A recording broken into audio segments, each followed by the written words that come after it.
So when is ChatGPT actually good for learning Spanish? Well, I like to do this framework called Spot and Speak, and it's for basically having conversations. Because ChatGPT is great at having conversations, especially if you're a beginner. That is the one great thing about AI. It is able to have a back and forth in Spanish, okay? The way I like to do it with AI and just in general with speaking is to spot a topic that you can't speak about yet, and then go speak about it to either a native or just yourself if you're just practicing to for yourself, or AI, and this is where ChatGPT can come in. And so what happens is you get better at speaking about that topic and understanding that topic at the same time when you're doing it with AI. And so that's what's so great about it. You can practice the skill of conversations directly, which if your goal is conversational fluency, the highest leverage thing that you can do because it's directly congruent with your goal, right?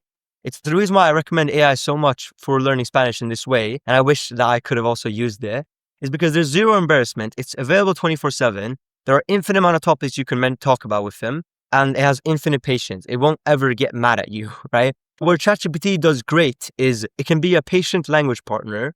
It doesn't judge you. It gives you everything on demand, and it's always available. It's great for that. It's great for it's great for practicing conversations. So if you're just starting out, I'd highly recommend checking out the Speedy Spanish Roadmap. It's a free course I created to help you start learning Spanish with these methods, and you'll find it in the first link in the description.